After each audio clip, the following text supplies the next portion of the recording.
But don't look in your rearview mirror, here comes number 8. He's a rocker and a roller, and he shows us how to shut him down.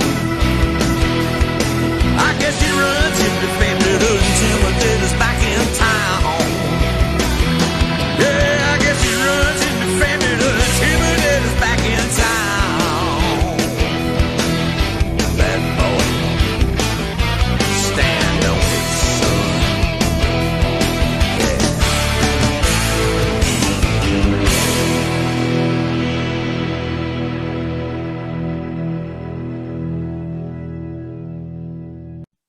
And welcome to the Nasboys podcast. Now, did you know that NASCAR objected to the original title of Talladega Nights because it struck too close to home? They wanted to go with the name of the production company, High, Wide, and Handsome. Not that good of a name, if you ask me. Loud and Proud was also considered. In the end, after a brief period of time when the film didn't have a name, the producers eventually reverted back to its original, and I believe that we are all thankful for that. You probably didn't know that. I just found this out today.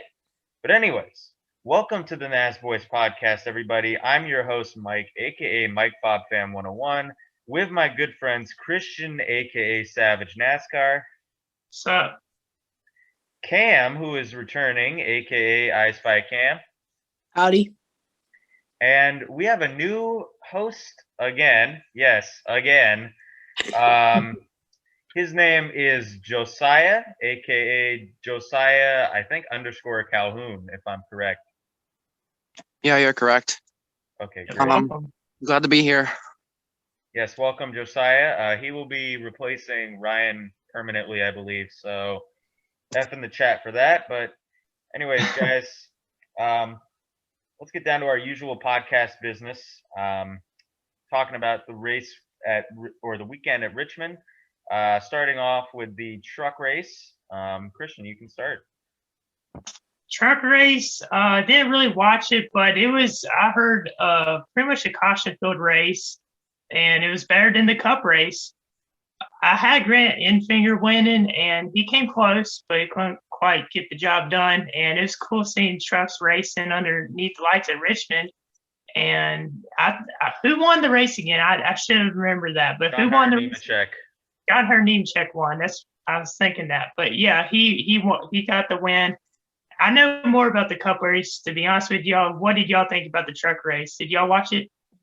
I did. I watched so I didn't watch the race. I watched the race highlights, and it's just funny because it's a caution-filled race when mainly a lot of the video was cautions. I mean, it really was how it played out.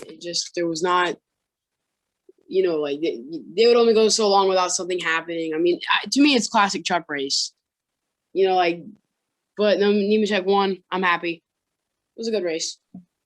I only got to watch a few minutes of the race. Well, not really a few minutes, but I came in a little late, towards the end of stage 1, and I would say it was an interesting race. Very, very much so caution-filled. But I guess that's to be expected with the trucks and the short track racing, if you will. I didn't mind the race. I'll give it maybe 6 out of 10, I guess. It wasn't my favorite. I didn't watch the race. I think I was at my sister's or something. Okay, so here's what you guys have to say about it. 1 of you said great. 10 of you said good. 4 of you said meh/okay, and 1 of you said bad. Now let's go into the the Cup race, excuse me. Christian? The Cup race, honestly, didn't think it was that entertaining. There was some good racing and passing, but honestly didn't think it was good at all. I know a lot of people were upset about it, and some people on Facebook in particular are like, oh, Richmond's trash now. We should get rid of it. No more races at Richmond. Well, I think Richmond should still have a race, but after watching that Sunday, I think there should only be 1 race on the schedule for it next season. But anyways, very happy to see Alex Bowman win. One of my favorite drivers right now, especially since he drives for Hendrick Motorsports. And it was really cool to see him get the win. I honestly thought that Denny Hamlin was going to get it. He had dominated most of that race. Logano was up there in contention to win as well. Harvick, he ended up wrecking. He was up front most of the day. And there was a couple drivers that started out good in the race and then just dropped like a rock. But all in all, I thought the race was not that good. To be honest with you, there was some good passing, good racing, but it wasn't really exciting. Yeah. I had the same over here. I wasn't able to watch the race at that time, but thankfully to the NASCAR gods, they posted the replay of it, so I actually got to watch it. Kind of like what Christian said, it was a little. There was some good moves and there was some good maneuvers and all that, but really it was just kind of a slower race. I mean, you got to have a lot of patience watching one like that. But near the end, it got a little exciting. So. Yeah. Honestly, it really reminded me of like if Atlanta was on a short track because it was very similar to Atlanta with great starts and you were expecting a great race and then like the leader just gets ahead by like 2-3 seconds and there's not really any battle, but the ending was pretty good. I really liked that a lot. Hamlin and Logano, they were battling very clean, considering that they're rivals, I guess. So that was pretty fun to watch. And then Alex Bowman stealing the show was very interesting. I was not expecting Alex Bowman at all. I think he came from like 24th to first, so major props to him for getting that done. But yeah, overall, the race was not good. It was probably my second least favorite race with Atlanta, and it proves my point that Richmond is not very good with this new package that they've had for a little bit, and I think that they should go back to the old package because the old package was definitely good racing. And Christian, I remember I was on your podcast a week ago, and I remember I said Richmond was the worst short track. I forgot about New Hampshire. Yeah, I would have to say New Hampshire's the worst. I think I have to say New Hampshire, yeah. Your prediction did come true. It was not a good race. What do you think about it, Josiah? Yeah, I actually thought it was like really boring, the whole race. I liked the battle between Denny Hamlin and Joey Logano there at the end. I was kind of a little hoping that it would stay green, and because there was a caution. Because I actually liked that battle. It was pretty good. Yeah. Thanks, Kevin. Yeah, but yeah, I was like almost crying when I saw Alex Bowman win because he's in the 48 and Jimmy Johnson was my favorite driver. So yeah, that was really cool to see. I was actually like really surprised that he won. Yeah, it was an emotional victory. It's really cool to see 48 back in victory lane. And one thing we didn't mention, one of Bowman's crew members passed away. I don't know if it was like the week of the race, but it was a little bit ago this season. One of the crew members, so he got the win for him too. So. I know what you're talking about. I think it was like way before the season started. I think, if I'm correct. Oh yeah, it was. Yeah, I remember now. Yeah, rest in peace. I actually saw a lot of people. He said his name was the crew member that died was Rowdy, and I think it was somebody else, but it was something Rowdy, like Rowdy. I don't know what his name was, but rest in peace to him. Glad he's seeing Bowman be somewhat successful, and that was good to see the 48 go back to victory lane. I'm not the biggest fan of Bowman because one, I just don't know really anything about him, and I'm just straight up not the biggest fan of him. But good to see the 48 back. So now here's what you guys have to say for the Cup race. Hold on. 3 of you said great. 6 of you said good. 4 of you said meh/okay, and 2 of you said bad. And I forgot to read the thoughts on the driver of the day for the truck race. LFRD23 said way too many cautions, unwatchable third stage. I would have to agree with that. There was a lot of cautions in that truck race, and the third stage was not very good. First stage was solid. Second stage was meh. Third stage was not good. Austin Hawkins 018 says good racing. And your driver of the day is John Hunter Nemechek, which I can agree with. Now for the Cup race, there are finally a lot more thoughts. I am Matt G Pastor says because it was good. I don't know what you were watching, but all right. Underscore Carlos underscore says there wasn't battles the whole race until the end. Yes. And then Henry 24257 says it wasn't entertaining till the end. And the driver of the day is Alex Bowman. And Josiah, you made a good point as well, because we didn't expect to have you on the podcast because short notice stuff. And you had said that Denny Hamlin was the best, but Alex Bowman just because he stole the show, which I have to agree with you on.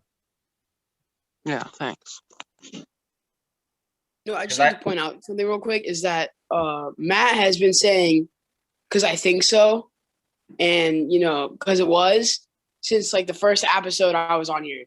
Like I just thought about that. Like, oh boy. So also classic. Another guy too, Spence.Fresh also does that. Oh man. Yeah. Anyways. So do you want me to move on to the next part of our show topic? Sure, let's do it. All right, so during this week, I decided to make a price chart, and it's sort of like is an idea Mike came up with, but I thought it'd be kind of cool to do for an episode. So with the price chart, which you can see on the screen, I basically have drivers. You see their faces. There's Denny Hamlin, Chase Elliott, Kyle Busch, and Joey Logano in the first row. In the second row, I'm not going to name all of that because of time reasons, but you see them.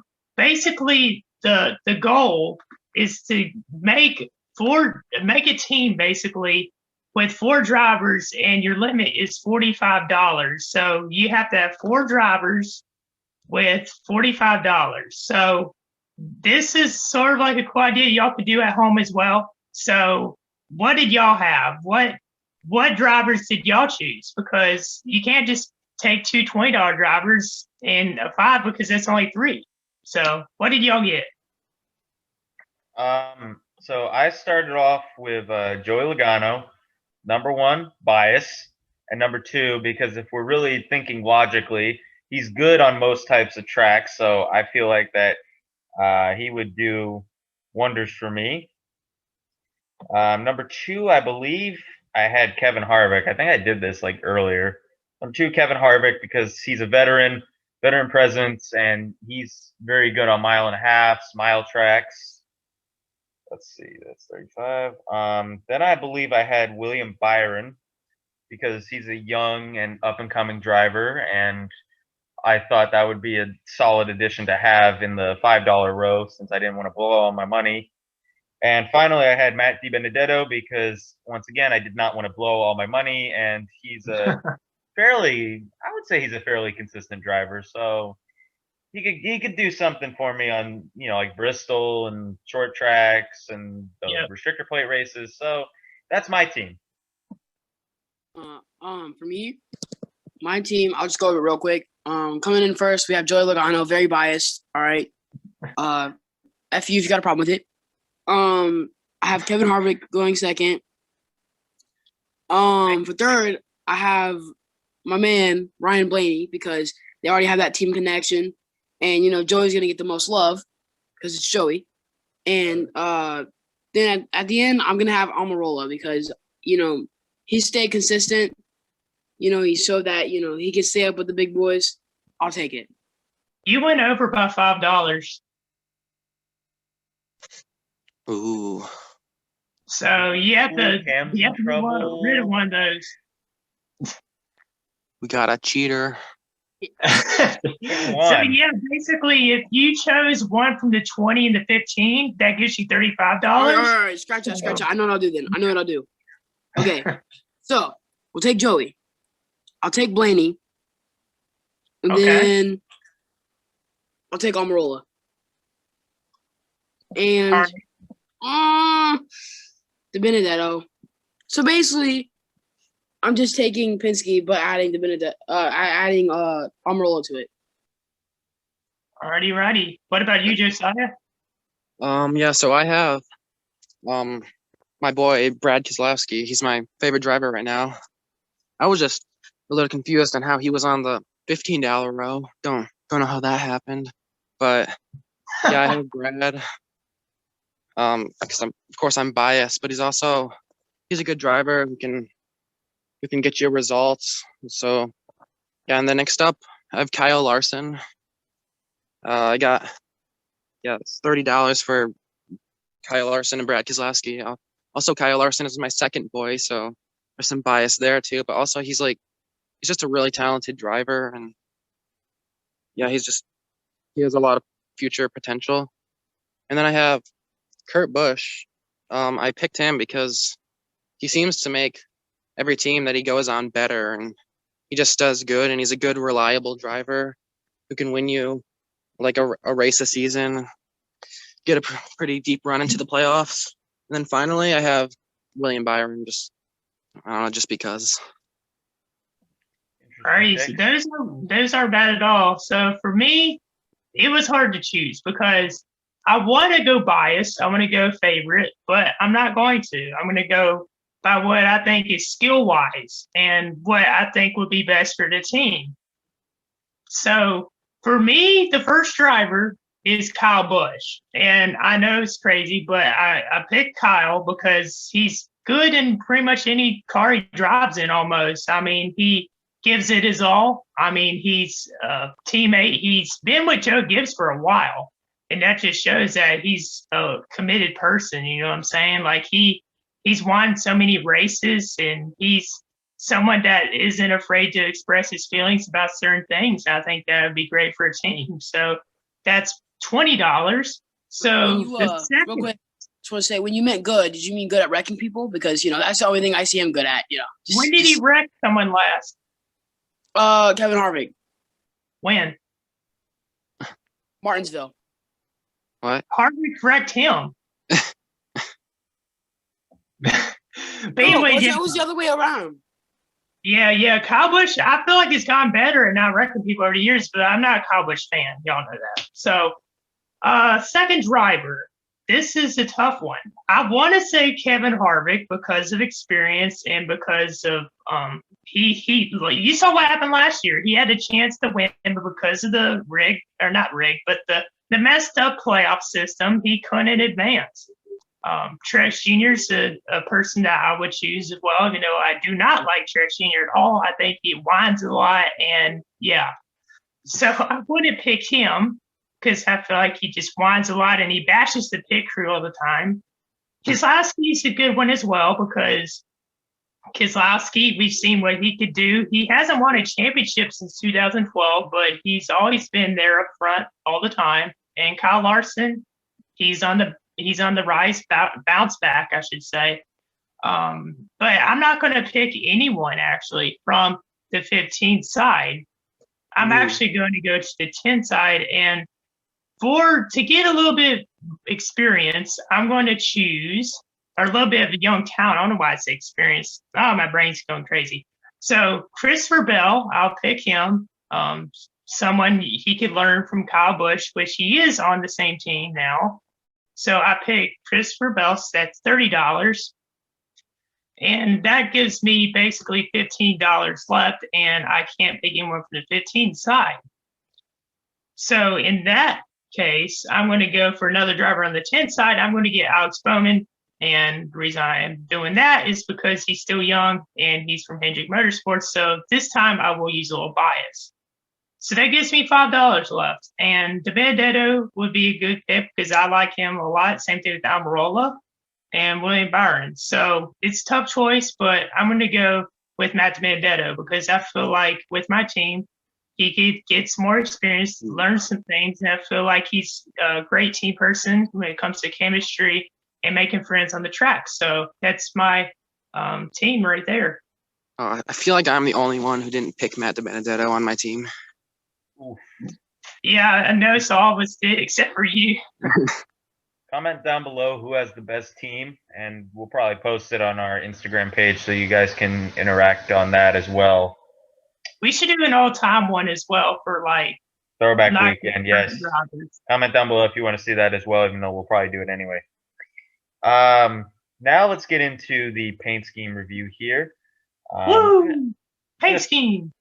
We're gonna start off with Brett Moffitt's Milwaukee Tools. I'm not sure if this is a real paint scheme or if it's just a concept, but I'm gonna review it anyway because it's from graphics_JM, and he's a pretty interesting concept designer. So just show some love to him. This looks really cool, I would say. It's got their branding and it does it really nicely. I'll give it a 10 to start out with. Why not? So for me, this is really cool. I like the red and the white, and it gives me sort of like Budweiser from back in the 80s sort of vibe with Darrell Waltrip and a little bit of Bill Elliott, but it has more white on it. So for me, I have to agree with Mike. This car is a banger. I'm giving this thing a 9.5. I don't know. I like it. Kind of reminds me of Cars. Like, I don't know, like the movie. I don't know why, but it just really does for some reason. But I do like it. I think the Milwaukee on the hood fits nice, pretty well.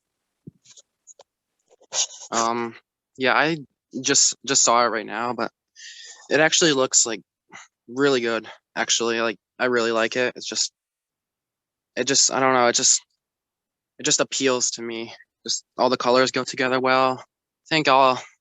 I think I'm gonna give it a 9.5, just like Christian did. Next up is Kevin Harvick's Dog Brew car. Now Busch is really creative, and this shows with this car because I'm not really sure why it's like a dog brew, but it's got kind of like this Western kind of vibe to me, and I really like it, like kind of like an Outback kind of vibe. So I'll give this one an 8. Still pulling it up. Anyone else got it? Okay, the Kevin Harvick. Are you talking about the one with the Mustang on the side? Or the Coyote? I don't know why I said Mustang. It's a dog, yeah. Yeah, so whatever the dog is. Yeah, I mean, I agree with you. It gives sort of like an Outback vibe with Ryan Newman. Think it's really cool car. I would hate to see it get involved in a wreck, which will more likely happen this coming Sunday. And I'm going to give this one a solid 8.5. I like it. Yeah. I'm going to give it a 9.5. Ooh. Okay, so yeah, I just saw it. So I think I do agree with you that it gives like an Outback, like kind of Western feel. I think it has a pretty nice scheme. It looks nice. Like the darker brownish colors. I'd say I'd give it maybe like a 7 or an 8. One of those two. 7.5. And next up is Tyler Reddick's Roland car. This car is interesting. I'll give it a 6. This one is kind of odd because of all the colors and stuff. I do like the colors, but like from this angle, from the picture I'm seeing, it seems like the only color is on like the bottom part underneath the window net and like the front nose, sort of. And the rest of it just seems white. The stickers are in good placement. I honestly don't like it a whole lot because how much white there is on. I feel like if there was more color towards the back of the car, I feel like it would be higher rating, but I'm going to give this one a 6. I'm going to give it a 7. Well, 6.5. Yeah, I think 6. And then next up is Jeffrey Earnhardt's Throwback. I'm giving this one a 10. I love this scheme. Yeah, it's amazing, man. Like, I love this throwback, and I'm really cool that they're doing it. It doesn't look the same with the 3, but it's really cool. I'm giving this thing a 10. Cam or Josiah? I don't know. Yeah, I really like this. I really like all the old like Earnhardt throwbacks. I do agree. It does look a little like off without the 3. That's just because I'm used to seeing the 3 on it. But yeah, I'll give it a 9. I'm just gonna give it 10 out of 10 for the sheer fact that it's supposed to be kind of like an honor to Dale Earnhardt Sr. I will say I think they've run this scheme before though, but still 10 out of 10. I don't know if I've seen the throwback to this scheme modern time yet, but I love it because Murica and Dale. Hell yes. Woo! Next up is the 17 Chris Buescher Auto Tempest. I like this. I like the colors. I will give it a 9. Looks very similar to other ones we've reviewed here on the show. I don't really like this one a whole lot. It does look pretty cool, but it's for me. I'm giving this a 7. I'm gonna give it an 8. I'm gonna go in the middle. I like it. I think there's some features I don't like about it, but yeah, mainly I still like it. So yeah, I think it looks pretty nice. I like the blue and white and black together. I'd say probably a 7.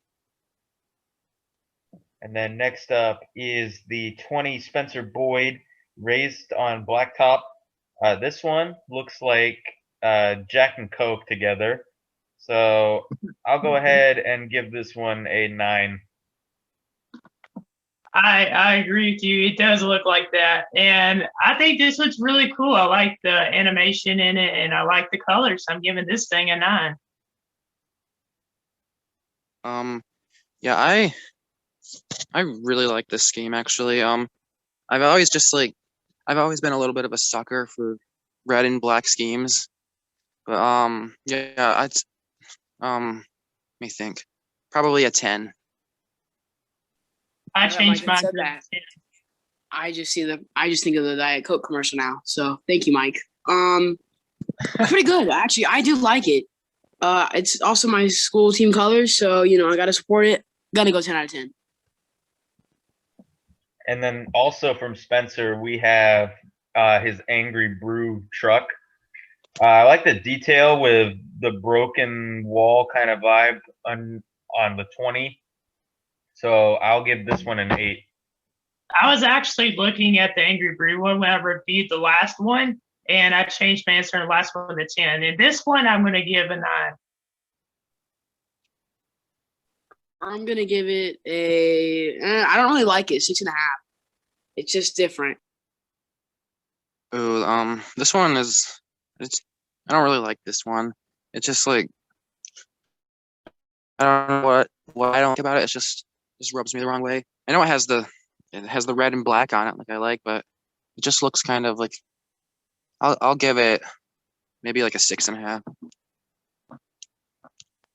And next up is the 26 car of Colin Garrett's RFH Tactical Mobility.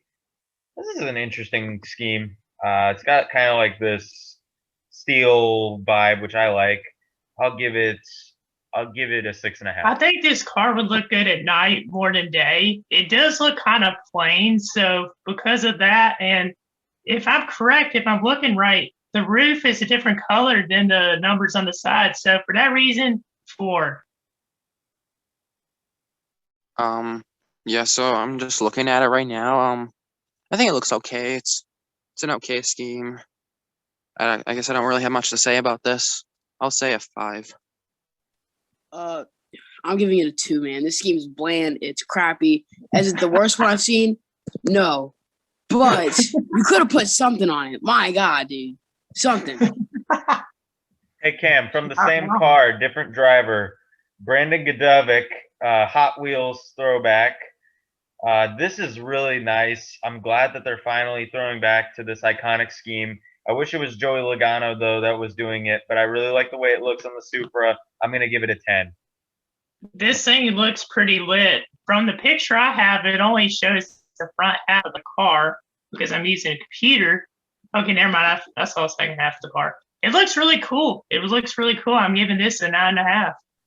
See, this is what I was talking about. That's badass. That's a 10 out of 10. I love it. Thank you for finally not making a shit car. Oh, wow. And just roasted. Josiah. I really like this, actually. it looks like the Hot Wheels throwback. I think like Kyle Petty throwback. Yeah, so I really like this. I'd probably give it a 9. And I need to go do something really quick with the recording, so I will be right back. All right, guys, sorry about that. We had to fix the recording because we're back on our old Zoom stuff. So let's get back to the schemes. Next up is the 32 Sam Mayer QPS Employment Group. This is a pretty nice scheme. It's got the colors that I really enjoy, except my only issue with it is that I wish there was more blue and black besides the white, but I'll still give it a 7.5. I think it looks too similar to other schemes we've reviewed, so it looks a lot similar to other trucks so far this season. And for that reason, I have to lower the rating. But other than that, I like the car, like the colors. But because of that reason that I just mentioned, I'm giving it a 6.5. I do like it. Actually, you know, I do. I've noticed like a trend with these trucks and kind of like the same designs going on here, which, you know, I don't mind because a lot of them do look good. It does get a little repetitive, but I'll let him have the pass because I really do like this kind of blue. I'm gonna give it a 7. 7. And then next up is the 49 of Ryan Reed's truck. Camping World, stop sponsoring these trucks and giving us more trucks to review. They're all the same. This one kind of looks like Pop Secret, but it's okay, I guess. Or Planters, actually. I'll give this one like a 5 or something like that. I like Camping World schemes, and you know, I like this one a lot. I like the blue and yellow. I'm giving this thing an 8. Yeah, I do like all the Camping World schemes. It's kind of funny how he just goes out and sponsors like, I don't know, like a million trucks. But yeah, I maybe like an 8. I do like it. It reminds me of Planners too. But I'm gonna give it a 7.5. It's just too many Camping World cars, man. Come on. Agreed. And then next up is the 52 of Greg Galding's Panini. It's like UFC themed, but the thing is that this does not look UFC to me. Like when you think of UFC, you think of like, you know, like blood and fighting and stuff like that. But this is just so colorful. I don't like this at all. I'm gonna give this one like a 4. I don't know about y'all, but this car looks so similar. It looks a little similar to a scheme that came out like long time ago, and it was a Kim Kardashian car. I'll try to send it to Mike so he can put it up on the screen so y'all know. I remember this car. It looks similar to that, and the Panini. We would insert the Panini song, but we don't want to get copyrighted. This is a very interesting and odd scheme, and I like a little bit of odd, but overall, I'll give it a 6. Maybe even a 4. Y'all? Cam, Josiah? I give it a 5. I don't really like it. 5. And then next up is Ty Dillon's Mobile One scheme. This kind of gives me like Jeremy Mayfield type vibes. I really like it. I honestly thought it was the throwback because of just how like throwback looking this looked. So I'm gonna give it an 8. I see where you're going there with the throwback. It does look very similar to that early 2000s, late 1990s Jerry Mayfield scheme. I like this one a lot. I'm giving this an 8.5. I actually do like this. I don't know why, but it reminds me of like the Roblox, you know, NASCARs when you'd see them. You know, I don't know. It just kind of does remind me of that. But actually, I do like it. I'm gonna give it an 8. Okay, yeah. First I want to say I was lying before. I didn't actually see the scheme, but now I do see it. So a 6. But now this other scheme that that we have here um looks pretty nice. I don't know, 6. And then I believe second to last is Alex Bowman's ally scheme, throwback scheme, to his crew chief Greg Ives. So the original one had red numbers and a red trim near the sides on the doors, but it has pink for ally, and that really makes the car look kind of girly to me. But I kind of like the color. Well, actually, I really like this color, but the pink is a definite turnoff. But props to Alex for wanting to throw it back to his crew chief. I'll give this one a 6. And I agree with you about those things. I will say that I really want them to do a throwback sometime for Darlington of James Hilton's 48 car, which was the yellow and black. And I'm sure a lot of people would probably say the same if they saw a picture what it looked like. We make a petition for that. But this car is pretty cool looking. I don't think it's the best 48 that they could have made for a throwback. I'm going to give this a 7. No, this is just awful, dude. It's like something you see at like a little kid's birthday party. Ugh. Gross. Clockwise. And like it's bland. Like, see, like there's not a lot anything on it. It's weird. I'm gonna give it like a 4. I'm sorry. I know it's a throwback. You know, I'm happy that that's that thing, but that's not a throwback I would ever want to see again. Please don't ever do that to my eyes. Yeah. And then It's okay, but yeah, I saw this other it was a concept scheme online. It looked really nice, but I was just a little disappointed because I was kind of hoping that they would do the like the James Hilton 48 throwback. That would have been really cool, but yeah, I think this is pretty cool that they do a throwback to his crew chief. I think, yeah, that's pretty cool.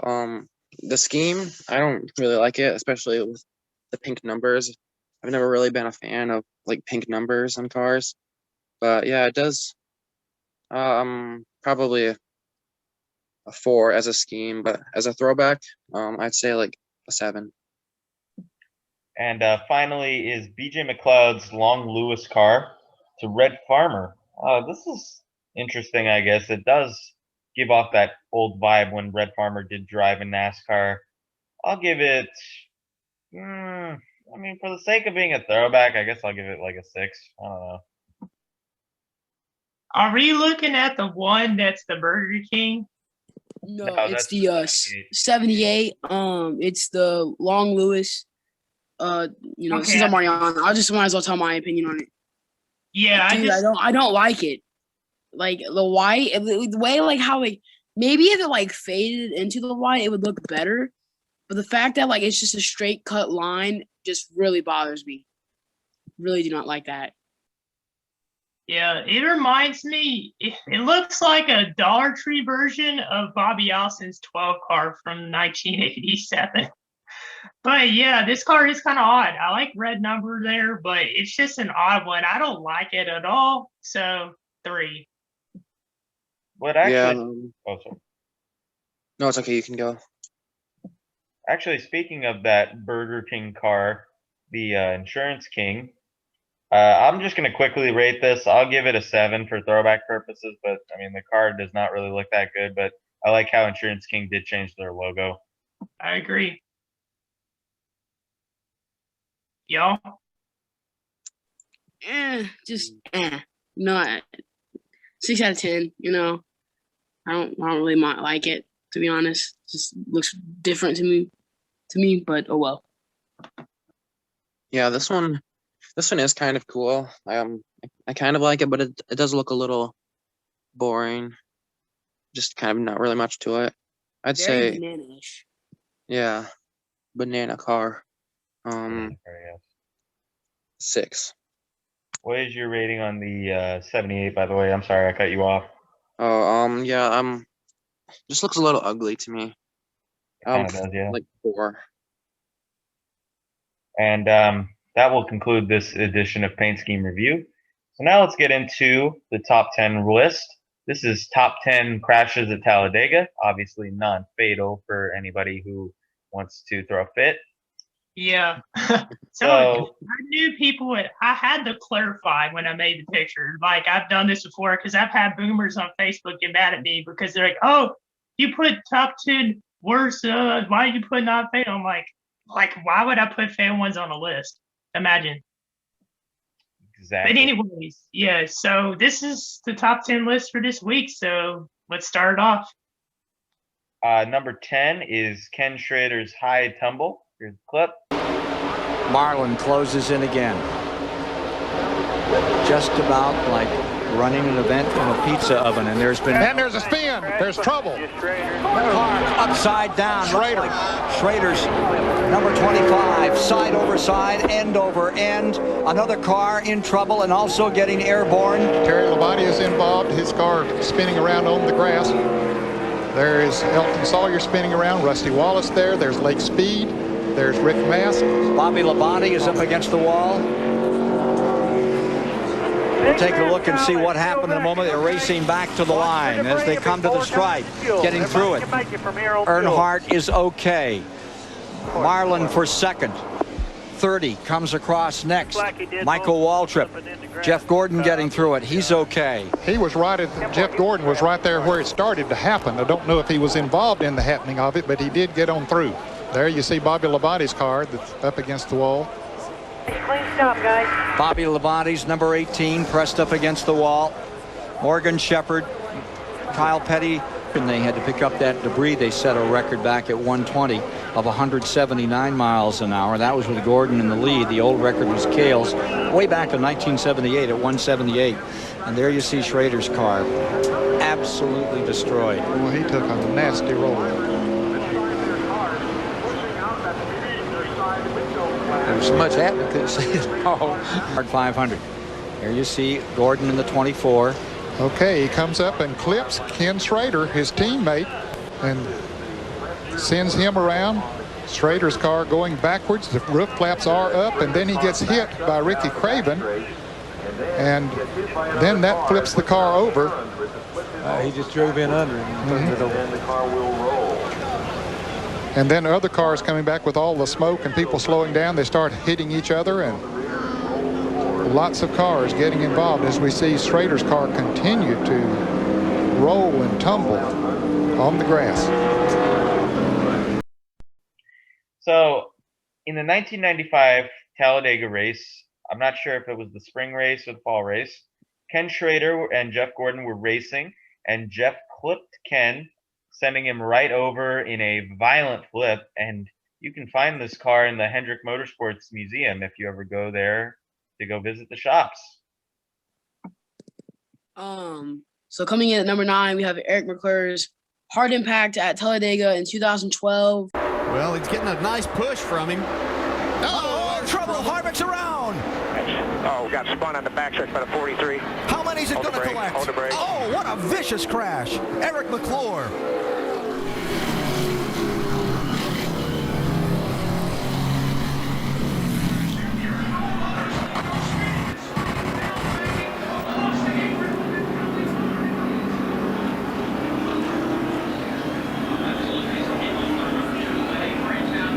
Headed to turn 3 on the back straightaway.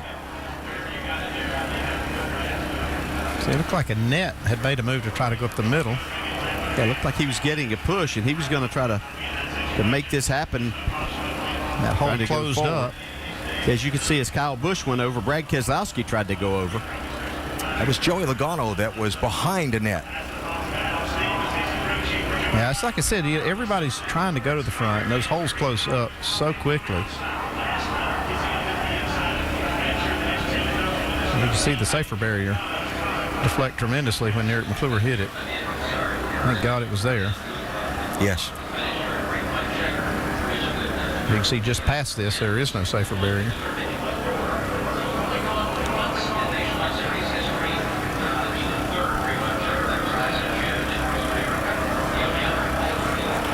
it is just a exciting. You know, it still just looks awful. You know, I said like the jerk and like the, you know, like when you get like, you know, your head moves too fast, you get like that hard impact and all that, like concussion, all that. Oh, dude, nasty. Yeah, very nasty. It was a bad wreck. And going back to 10 real quick, it was the spring race. And for that McClure wreck, I was watching that race. I remember watching that at my grandparents' house, and it scared me, to be honest with you. Just seeing his car go nonstop without brakes, it looked worse than Kyle Busch's Daytona wreck where he hit the inside wall. No stopping. And I remember there was like a 30-minute red flag, and he had to get airlifted by plane to hospital. Thankfully, he was okay without any serious injuries. So that was a scary one. So, but anyways, one that I thought was scarier at number 8 was Jimmy Horton flying over the wall at Talladega in 1993. Roll a clip. Involved in it. Richie Petty's car was collected as well.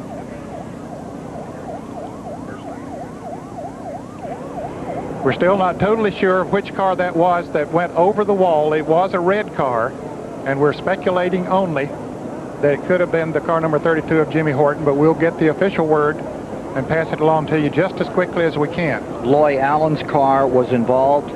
The Richie Petty car was involved. And there are the remains of the car that went over the wall. And it looks like someone standing there with a helmet, Ken. And got out of that. Let's hope that is the case. The helmet goes off. And boy, if that's the case, that is very, very good news. I believe that is Horton for sure. See, there's the bank that it came down. Jimmy Horton, the Active Trucking Chevrolet, who had started 24th today, taking this nasty ride out of the track. I can't remember the last time we saw a car out of a speedway, Ned. No, I can't either. It's been a long, long time. It dates back to the, yeah, you can see the number 32 on the side of that car now.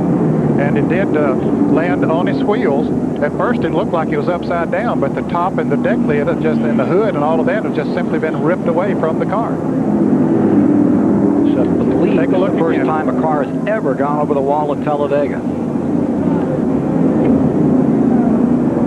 And there you see what those cars getting together, and he was being pushed by another car right up into the wall, and it just tumbled right over there. It's a Rick Mass car number 1. The car number 37 spinning, that's Loy Allen Jr.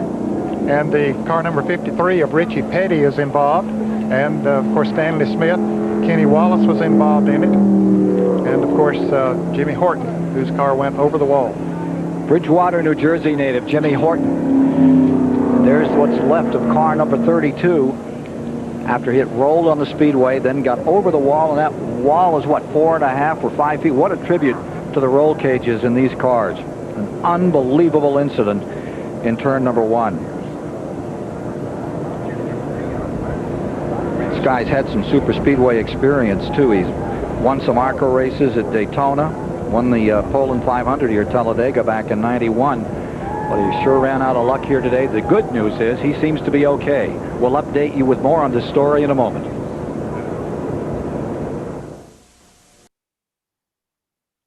So this race was if I'm correct, the summer race. They didn't have fall Talladega races back then. In the 90s, they had them in April and in July. So the July race was pretty good. There was only actually a couple cautions in it, but the main one, the big one in this one happened in turn 1, if I'm correct, turn 1, turn 2, and ironically on lap 69. So Jimmy Horton had nowhere to go, trying to get by the wreck, and he got hit. He basically went over a couple cars, and this is back when he didn't have fences on the outside walls in the turns. So he went out of the track and landed 20 feet down in a ditch near the parking lot, and he had no injuries. He did get a couple of scratches, but it's crazy that, you know, he survived that, because it looked really scary. If you look at the pictures of that wreck, which hopefully we can put up on the screen, that looked bad. Any thoughts from y'all that y'all saw about that wreck? Yeah, that was pretty crazy. How he just went over the wall. Like, I've never really seen that before. Yeah, I've actually never seen that like that wreck before, which kind of surprised me. But when I did see it, it was weird because it doesn't like it's like something that doesn't really hit your mind. So like even now, like with all the protection that happens, I mean, you never know when a car can fly up so high where it could go past the fence. You know what I mean? Which is true to say. So it's just crazy. And another quick fact about the race, real quick: Dale Earnhardt Sr. won that race. So moving on to number 7 on the list was the 30 car. That's correct. 30 cars were involved in this wreck. It was the 2002 Aaron's 312, basically the Busch Series race. So roll the clip.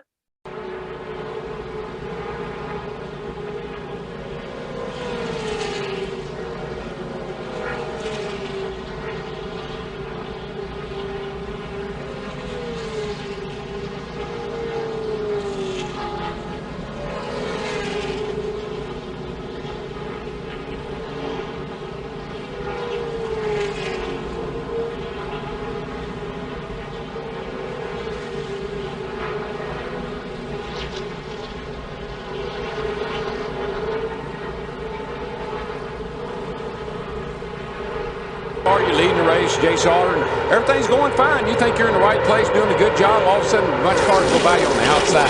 And you're still wide and say, roll, what? Whoa, trouble. Boy, the 2-car upside down, over and on to Scott Riggs. It's the big one. Oh, boy, who is that still flipping? Sauter. It was Johnny Sauter. There's not anybody left. I mean, I only see about 4 or 5 cars that are coming around through 3 and 4 right now that were not in this race. They see Mike McLaughlin in 18. They're still getting upside down cars driving under cars. There has to be 25 cars over there. Comes Michael Waltrip. Damaged Lyndon Amick. And you see the 2 of Johnny Sauter. Here comes Scott Riggs, last week's winner. Here comes our leader, Stacy Compton. Jason Keller, Kenny Wallace, Kevin Grubb, who has come from 38th up to the top 5. Todd go down with damage. A little bit of damage on the front not much. Jeff Purvis. Drivers climbing out. There is Ron Hornaday. Look at that going over toward Jamie McMurray. Shane Mill in the 47 car. Youngest driver in the race Joe at age Nemechek. 21. Nemechek wrecked. What a mess. Coy Gibbs out of his car, and his teammate Mike McLaughlin is the car that landed on top of him. Kind of reminiscent of a big Daytona wreck. Tony Stewart and Bobby Labonte ended up that way. I don't know if I've ever seen a wreck this big in a Busch Series race here. I don't know if I've seen a wreck this big, maybe even in a Cup event. One time here in back in the 70s, Tiny Lund was in it, and a lot of other guys, and 23 cars. That 23 one, I think. cars, yeah. Jimmy Spencer, mangled nose on his car. You saw Kerry Earnhardt's damage. The problem we have with the racing at Daytona and Talladega is this. You cannot have a single or even a couple of car incident. You run 43 cars on top of each other, you're going to have a big wreck. Randy LaJoy. There's Nemechek. He is okay. We also saw Ron Hornaday walking away. And we'll update you as we get news on the other drivers. They're assisting Mike McLaughlin out of his car. Mike is climbing out. He's okay. Watch the 2 car. What caused this? Oh, Meal got into Riggs. It looked like Riggs had to maybe back out of the throttle a little bit because Kenny Wallace's car washed up as they come off the exit of turn 2 right there, the 48 car. Basically, starting off the race, Johnny Sauter was on the pole in the 2 car, and he was the one that ended up flying and flipping over in this wreck. Jason Keller led the most laps in the race with 51. And on lap 14, basically, Johnny Sauter got hit, and he lost control. He ended up hitting Shane Mill. I don't know if that's how he's pronounced his name, but basically, he ended up hitting Joe Nemechek, and then his car flipped twice. It looked like a propeller, to be honest with you. He bounced off 2 cars, and the whole backstretch was blocked. So basically, everyone behind them was taken out. There was a total of 30 cars in this wreck. There was 43 in the race, and there was only a couple that survived the wreck, and there's a 40-minute red flag. It was crazy. The announcers were pretty much speechless. And, yeah, the race ended up only having 7 cars at the time on the lead lap after that wreck. 7 cars. So I thought that deserved the number 7 spot. I don't know about y'all, but that definitely deserved it. What do y'all think about that wreck? Yeah, pretty crazy. I also just think it's funny, 7 cars only on the track. Like, that's insane. I mean, we've even had like small stuff like that happen recently. I mean, not this season, but like in past seasons that just, it's just kind of funny seeing like so many short cars. It's almost like a little boys league, you know what I mean? That they have like little racing, like that's what it reminds you of. Yeah, that was like 30 cars in a wreck. That's like crazy. Yeah. That's like most of the field. That is most of the field. Yep. Number 6. Okay, yeah. So at number 6, we have the 2003 EA Sports 500 at Talladega, and you have to guess which one. Well, that's why he's doing what he's doing. It's just all over the racetrack. Elliott Sadler over 1.5 and on his roof.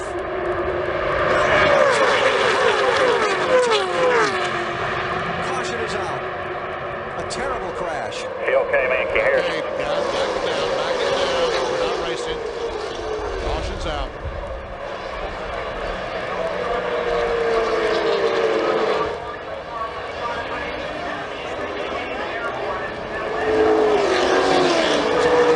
That's why we don't race back to the line. That's so fast they got to that car. That's great to see. The attention already focused on the Elliott Sadler car. There we see him taking his helmet off. And they're going to red flag the race. Yeah, we've not passed the lap yet at which they would not use the red flag, so they're going to stop the field on the back straightaway and run the red flag. Look at the damage to that car. What a heavy hit that thing. Well, that thing was hitting on asphalt. Yeah. Normally we see that on grass, but this was on asphalt. And for everybody that wonders why they use the carburetor restrictor plates to control speed, it's just for that reason. There's a certain speed at which, when you turn one of these race cars around backwards, it goes up in the air. You see this area right here above the driver, they call it like the birdhouse. Right here. This area looks good. Yeah. That's what's protecting the driver, and that really held up well. Never see the car stopping. And here he comes out the window. That's great. Easy does it. Don't touch yourself. Guys, he's out. Scary, scary crash for Elliott Sadler. Let me get my breath before I take a step. I'm dizzy.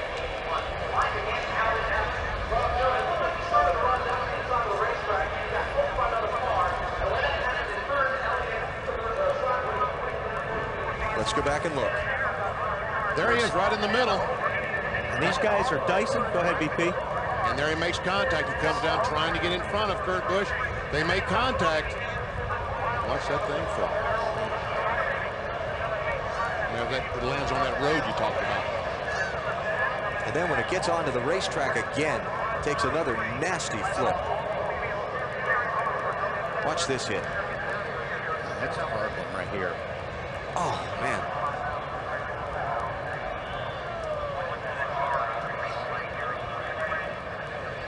They all look pretty hard. Yeah, they do. I don't want to be in there in any of them. Like I said, that car really held up well above the driver. But you see the hood flopping around and the deck lid, the tethers that NASCAR has these teams installed to keep the hood and deck lid work. He took the steering wheel off right away. Yeah. That's unbelievable. He had a crash. So Eminem's car went for a ride, that's for sure. Mm-hmm. And Kurt Busch One tried of the to most block iconic him. crashes. Tried to block him, and he went down, and Elliott Sadler went for a wild ride. And it's not the first time, or not. It wasn't the only time that Elliott Sadler has been upside down on Talladega. Yeah. Actually, and also, the Dale Earnhardt Incorporated actually ended up finishing 1-2 that race with Michael Waltrip winning and Dale Earnhardt Jr. in second. So, yeah, dominant at restrictor plates. And at number 5 is Rusty Wallace's wild flip. Here's the clip. Rusty Wallace goes 4 wide. Here they come. Herbert Reed Earnhardt is off the pace. He might be running low in gas. Dale Jarrett trying to get through. He's moved into a battle for third position. Earnhardt apparently is running out of gas in the turns. He shuffled way back. Here they come off the fourth corner. Ernie Irvan leads them down now. Is he going to win the Winston 500? Jimmy Spencer is second. They come through the tri-oval. Checkered is waving. Ernie Irvan wins, and Rusty spins and gets airborne and flips wildly right at the start-finish line. Very reminiscent of his accident at Daytona. Oh, man. That is too bad. Come on, brother. Let's see.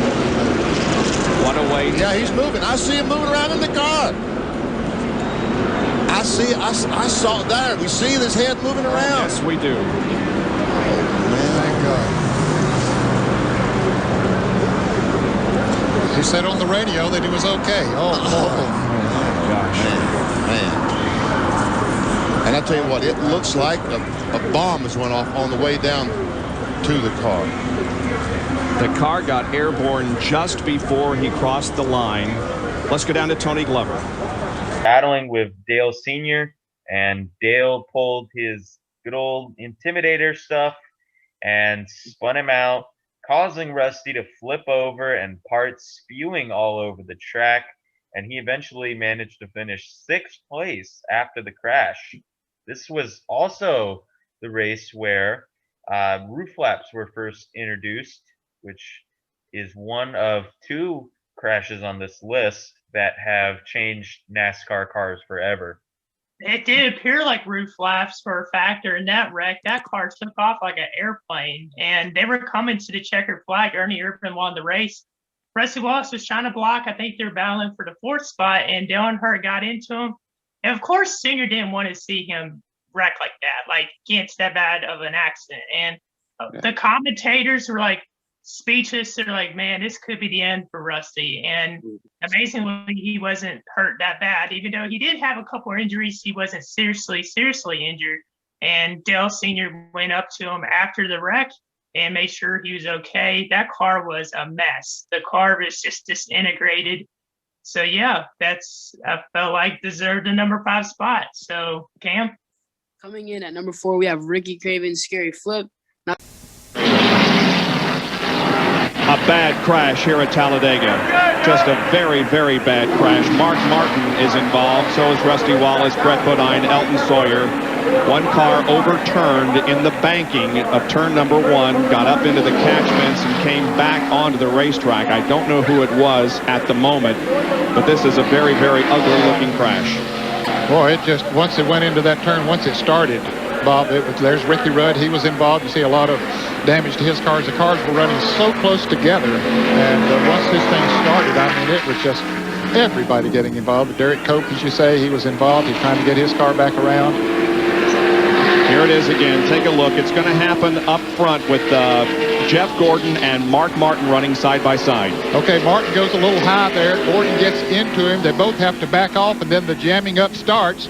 And they get into the wall on the outside. Others start jockeying around. There's Derek Cope. He thought he got through that for just a moment, but Mark Martin's going to come right back up in front of him. And is that Ricky Craven? Yes, it is. Ricky Craven in car number 41 that's flipping over, went up against the outside wheel fence, back down on the track, and was hit again. Yeah, he got hit again as the car was rolling toward the apron of the racetrack. So Ricky Craven is certainly...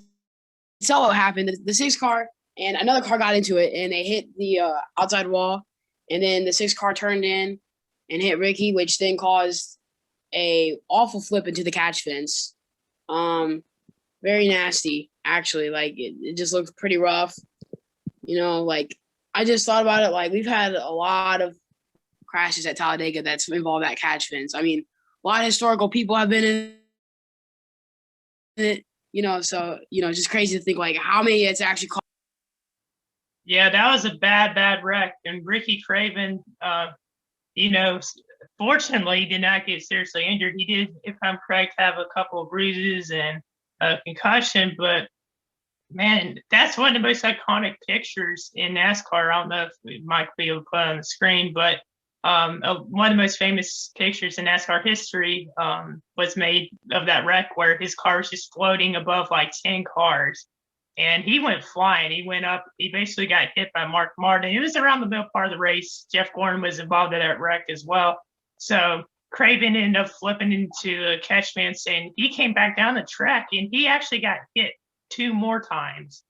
And that was a really scary wreck. So that deserves number 4 spot. And moving on to number 3 is the Intimidator's bad wreck in 1996 as well. So here's a clip. Earnhardt on the inside and Sterling Marlin outside. And Ernie going with Earnhardt down on the inside. That's going to hit. Oh, he touched trouble. Terrible crash. Front of the field all torn up.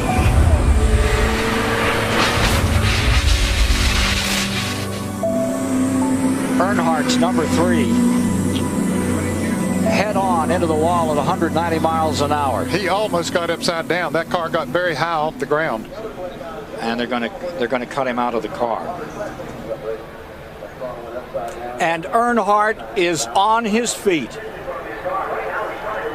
Dale Earnhardt attempting to walk to the ambulance.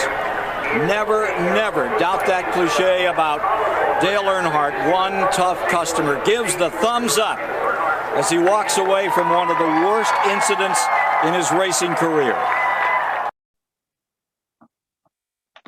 So basically in this race, 1996 wasn't that good of a year for Dale Earnhardt. He was trying to go for another championship, but it wasn't his year. He had some struggles. He had a lot of wrecks. And this one was one of the hardest impacts I think we can all agree with in NASCAR history. He nailed the wall. He basically was battling for the lead with Sterling Marlin, and if I'm correct, Ernie Irvan. He got tagged, and he went hard to that wall, and he ended up flipping over. He got hit again on the driver's roof, and he got hit a couple more times. There's at least maybe 18 cars in that wreck, and Dale Earnhardt ended up walking out of the car, but he had a broken sternum in that race, and he ended up racing at Indianapolis next week, but he was in a lot of pain, so he had to have some relief help. But basically, Dale Earnhardt, he led a good bit in that race. It was a very competitive race. He ended up leading 40 laps, but Jeff Gordon ended up winning that event, and the wreck happened on lap 118. So next up. Okay, and at number 2, we have in the 2009 Aaron's 400. Yeah, no, Aaron's 499 at Talladega is when Carl Edwards, like when Brad Keselowski spun him out, and then he went flying into the catch fence. So roll the clip.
Looking inside, 09.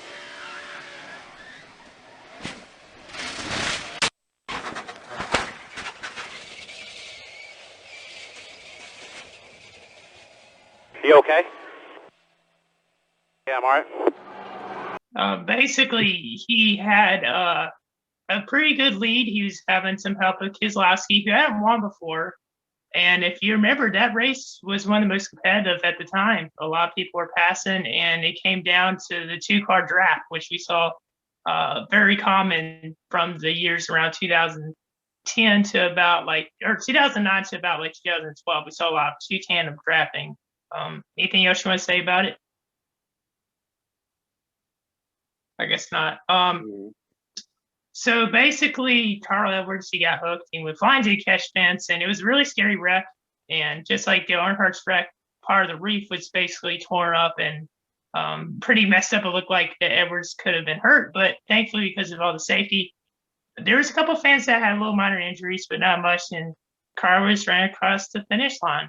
So at number 1. Yep, and number 1 is the 1987 Winston 500. Here's the clip. As they are going for that 4th position, Bobby Allison has it, but Buddy Baker has been challenging him for several laps now, and you can see how Buddy is running that low line, just as he explained a little bit earlier to us. That's where he likes to be, because simply that's the fastest way around Talladega. Baker has been the cream in recent laps, meaning he started in 7th about 4 laps ago, and he's been steadily rising. He just passed Dale Earnhardt about a lap ago. Bobby Allison is next up. Son Davey should be next. You can see Earnhardt, the yellow car still in the picture. But Buddy Baker, who has a lot of sentiment among veteran observers, as one of the real threats. Oh, we have a problem. Allison is blowing a tire. Bobby Allison with a horrible crash here on the front stretch. It has torn out a complete section of protective railing separating it. Alan Kowicki becomes involved. Debris and is collecting other cars. There was a lot of debris in the front stretch. Kowicki was involved. Richard Petty, I think, is another one of the cars. Lots of debris on the front stretch. Now, Bobby's car, to me, appeared to stay together quite well. He did get up into the fencing, but not into the stands. And it was close, though. He has torn out a whole large area of guardrail. There it is, protecting the crowd from the racetrack, and he came very, very close to going into the stands. The car became airborne and went flying literally into that wall and catch fencing, but fortunately it did stay onto the racetrack.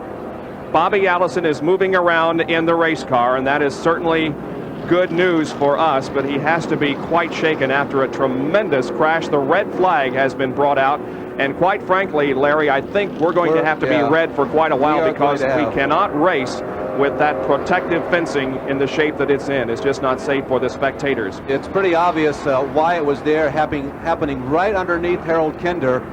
It wasn't the fence that caught him, but they have built the cement wall here at Talladega just a little taller Bobby's than most out. racetracks. There's Bobby getting out of the car. I told you that Bobby's car, though, was heavily damaged. It did stay together. The integrity of the roll cage is intact. The crowd is giving Bobby a very warm welcome out of that machine, but the car lived up to NASCAR standards. Larry, I think a tire blew. I think I saw a tire coming apart while he was right here in the tri-oval, nearing the starting line. Right rear, it begins to shred, and the car goes out of control. You're at 210 miles an hour. You can see the right rear going. You see the debris there on the left-hand side of your screen. Earnhardt avoids Bobby. The car goes backwards. The aerodynamics get underneath the car, and Allison gets up into the fence. The aerodynamics lifted the car. They're not built to go backwards. Right underneath Harold Kinder. Harold, he stayed in there. Boy, I'll tell you, talk about a trooper. Kinder is right there. He's got the yellow flag out right away. That is a veteran, confident flagman. Here comes the rest of the field down. They've decelerated to maybe 180 miles an hour, but all the debris, there's Petty, there's Kowicki spinning. There's just nowhere for many of these drivers to go, because there's so much of what was left over from the initial impact on the front stretch, and there was just nowhere to go. And tires began to explode too as they ran over debris caused by the Allison crash. Well, it's very rare that you see that catch fencing do its job, but it sure did its job here at Talladega today. As if it hadn't been there, or if it had not been as strong as it was, Bobby Allison's car. What happened down there? I think I ran over something. I couldn't really tell. Something bounced under the car, and then the tire exploded, and I think I run over something and cut my right rear tire down, and it spun the car in the tri-oval there, and up in the air it went, and round backwards, so just nothing I could do. Any recollection of hitting the fence, or who might have hit you when you came down? Well, I knew I hit the fence, and yeah, I recall that quite well. I don't know who else was involved, and I'm very disappointed anyone was involved. I'm very sorry about that. Well, Bobby Allison, a true champion, even in defeat here at Talladega. So you probably could have expected this, but basically Bobby Allison was running more than 200 miles an hour His tire went down, causing the car to go sideways and then flip over and right into the catch fence. Luckily, he didn't go into the stands and just, the catch fence did its job, thankfully. I'm not sure if any fans were injured, so you may have to help me on that, but I do believe that they were. But this also inspired the restrictor plates, which is another thing that really changed NASCAR to this day, because without that wreck, we wouldn't see this pack racing that we've seen today. And I'm actually very thankful for that wreck, because pack racing has truly been an amazing experience to watch. That race was a changing point, like you said, a huge mark on the sport, and it caused them to reduce the speeds. And that wreck was pretty bad. Like he was like a propeller up against that fence, just sheared it off the wall. And there was fans that were injured. Unfortunately, there was good fans that were injured, and one fan even lost an eye from a piece of sheet metal. So pretty graphic. But anyways, yeah, one of my uncles was at that race, and he was not far from the impact. He was maybe about 20 rows up, so he was pretty close. And another factor y'all may not know about that race, Davey Allison ended up winning that race. And that pretty much concludes the top 10 list for this week. Yes. So now, to conclude the episode, let's get into our Talladega picks, starting out with the Xfinity race. I think that a colleague car is going to win, but I'm having a hard time whether I want to pick AJ Allmendinger or Justin Haley. So I think I'm going to go ahead and just pick Justin Haley for consistency purposes. Oh, I'm going Justin Haley all the way too, Mike. Trust me. Yeah, I definitely think that Justin Haley will pull this off. I'm stubborn about this one. I know that he will. And if he doesn't, I'll do something. I don't know what. I'll figure out, but I'll do something. So, yeah. Because I'm really confident on this. Yeah, I was going to pick Justin Haley, but I saw you both pick Justin Haley, so I'm going to go out. I'm going to go venture off to another driver, and I'm going to say that Noah Gragson wins, because he's been pretty good at super speedways. I'd say he's run pretty well the past few, so yeah, Noah Gregson's my pick. Those are really good picks, a lot of underdogs. And for me, I picked Tyler Reddick to win last year, and he won the first stage of the race. And I thought he was going to get done. He couldn't. He ended up getting a wreck. It's really tough to choose, who's going to win the Cup race at Talladega, because we've seen it all. We've seen Xfinity. Oh, Xfinity. Okay, yeah, my bad. I was wondering. I was like, hold on a second. They picked Justin Haley win the Cup race, but anyways, yeah, the Xfinity race. Pretty hard to pick that as well, because we've seen all sorts of stuff, and the Xfinity races are usually crash fest. And I would say same for some Cup races. This one, I'm going to go with. Let's see here. I'm going to go with. I want to say Haley as well, because Colin's really good at restrictor plates. But I'm not going to go with them. I'm going to go with Noah Gragson to win this, because I feel like he's due to win. I thought he was going to win at Martinsville, but he couldn't. But I think Gregson's going to win, and if he doesn't win, then he's going to cause a wreck. I love how two of us picked Haley and two of us picked Gragson. We'll see what Spencer has to pick when I ask him about it. But for the Cup race, this may sound very biased, and I could be wrong, but I don't really care. I'm going this guy right here, Joey Logano. Now listen, Joey Logano is one of the best, if not the best, plate racer out there right now. He can dominate on plate tracks, but he always gets screwed over on the last few laps. I'm going Joey Logano to finally get this Talladega win. If I'm correct, isn't this 3 weeks in a row you picked Logano? No. Ooh. I picked him for Martinsville, and then I picked Truex. Oh, you picked. Oh, yeah. A little bias, I see. Now, I don't know who I'm going with, so I decided, you know what? Let's just pick a cheese one.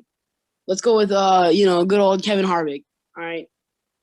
I'm telling you that I really, there's a lot of options, but I just thought, Kevin Harvick's a great pick to go with if you don't know who you think will win. And if he does win, he'll make me look great. So please, Kevin Harvick, let's go. I'm still mad at Harvick because he wrecked Jimmy at the one Talladega race in 2020. I remember that. Oh, man. Well, I also remember that. I remember people raging about it, and I was just like, okay, guys, it's just racing. Calm down.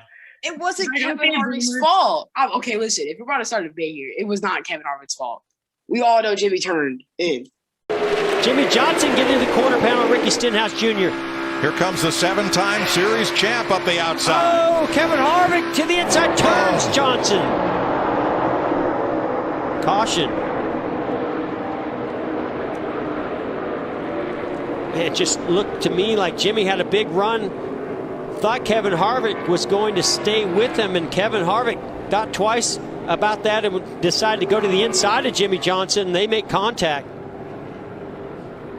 And just when you could start to hope that Jimmy Johnson was on the verge of breaking that long winless streak and getting a victory in his final season, after winning 7 championships, he goes around. So here goes Jimmy to the outside of the 47 of Stenhouse through the tri-oval. Side drafts. Now here comes a pretty big run from Kevin Harvick being pushed by the 17. And Kevin just decides to take, there's a small gap there between Stenhouse and Jimmy Johnson. He had such a big run. He chose to go to that middle lane. Not sure if there was enough room there, just closed up on him in a hurry.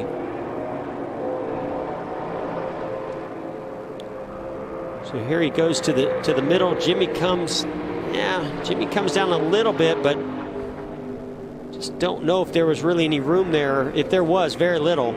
And if Harvick goes any lower, he's into Stenhouse. And remember, Harvick's being pushed by the 17. Yep. Chris Buescher. Let's ride with Kevin Harvick. Go with, I think, maybe, I'm just a little bit biased here, but Brad Keselowski. I say he gets redemption after Daytona. You know, that was as a Brad fan, that was really upsetting. I was really hoping he would get his first Daytona 500 win, but yeah, Brad Keselowski, he has 5 wins at Talladega. Possibly one of the best racers at Talladega, but you know, he hasn't been that good there lately because it seems like he DNFs a lot and gets caught in bad wrecks. But yeah, I say Brad Keselowski with the redemption win. Those aren't bad picks at all. Keselowski has won Talladega races, particularly mostly in the fall.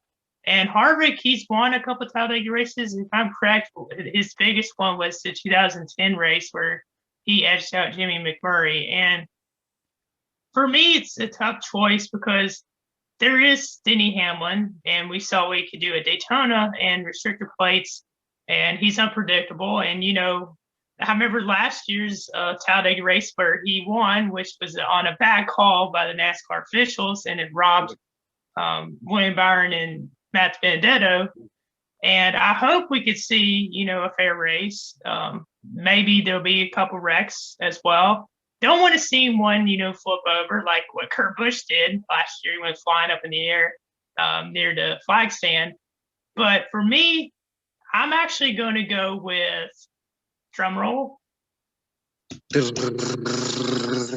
I'm thinking Eric Almirola is going to win this race. He did really well at Richmond, and Eric Almirola has won at restricted plate tracks. He's won at Talladega before. I'm going to go with my guy, Eric, one of my favorite drivers.